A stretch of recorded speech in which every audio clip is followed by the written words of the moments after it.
Moi, c'est Jack. J'ai répondu à une annonce dans le journal. Sur une planète réputée hostile, avec un temps pourri, mais surtout peuplé de cons. Et Hélène, j'ai ici les 2 nouvelles recrues. Pourquoi je vous prendrais vous par rapport à un autre? Eh ben, c'est que mon papa, c'est votre patron. Y a ça aussi. Bonjour madame. On vous a pas dit où vous avez mis les roues, les pieds? Tu lui as pas dit qu'elle allait devoir courir, nager, sauter? Je peux parfaitement réaliser ces actions. Il suffit de me porter.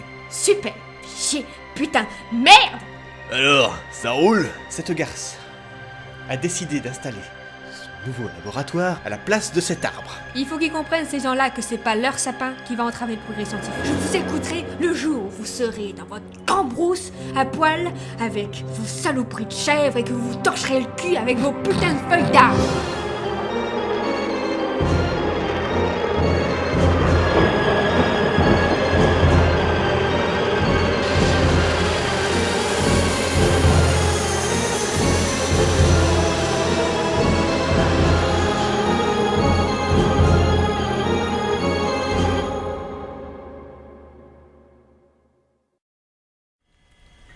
Je vous prie de garder votre calme, monsieur. Ce n'est pas la peine de vous énerver. Je vous demande seulement si vous avez bien redémarré votre box.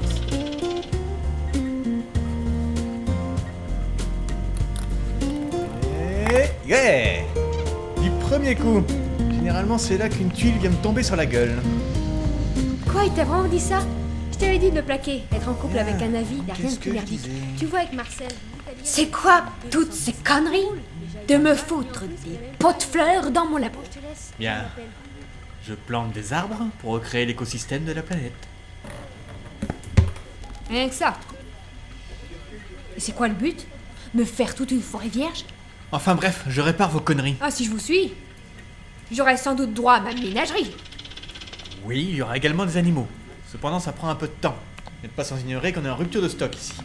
Alors je devrais faire venir la planète Zork, et c'est pas à côté. Parce que vous insinuez peut-être que c'est à cause de moi s'il y a une extinction de masse cette foutue planète. Bien sûr, il suffit de regarder le trou béant que vous m'avez laissé en plein milieu de la forêt, à quelques centaines de mètres d'un lieu que j'avais fait faire spécialement pour vous, avec des petites cabanes dans les arbres éco-friendly, dans lesquelles vous pouviez installer vos petits laboratoires de merde pour faire vos petites expériences débiles. Est-ce que je peux savoir, Hélène, pourquoi tout a cramé la semaine dernière? C'est pas de ma faute si tout a explosé, c'est à cause de l'autre con. Ouais, suivez-moi. Pète tes couilles. Là. Le voilà, l'autre con. J'imagine qu'on parle bien du même. Votre ex-mari, eh bien, vous voyez, est devenu un petit caillou. Et pas parce qu'il avait peur de vos crises d'hystérie. Non, il voulait comprendre le monde. Et ça, je doute que vous ayez le courage d'en faire autant. Alors évidemment, je ne vous demande pas de devenir un caillou. Je sais que c'est pas bien palpitant. Mais si vous pouviez au moins faire l'effort de vous intéresser à la population indigène locale, qui est un exemple pour tout ce qui concerne l'environnement, d'y faire un stage, ça vous ferait beaucoup de bien. Qu'est-ce qu'ils vous ont dit les cubes bleus la dernière fois? C'était équivalent à cassez-vous, bande de raclures. Ouais. Bon allez, mets-toi là. Et vous, posez votre cul ici. C'est moi ou ça fait bricoler? J'ai pas le budget pour ce genre de conneries. Trop cool. Ça fait moins bonne sens. Non, je garde mon pantalon. Bon.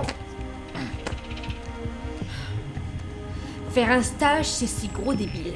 Quand je pense à tout ce que j'aurais appris, qu'en guise de remerciement, je n'ai eu que des... J'ai de pierre dans la gueule ou des lancers de flèches dans le cul. Tiens, vous l'aurez pas appris à tirer au napalm? Tu manges où ce midi? À la cafette. Je vous préviens, notre dernière sortie bucolique s'est très mal passée. Nous avons laissé nos avatars en vrac sur la route. Donc ça veut dire qu'il y a de grandes chances que les indigènes se soient amusés avec. Ouais, une rigueur scientifique, faut pas oublier.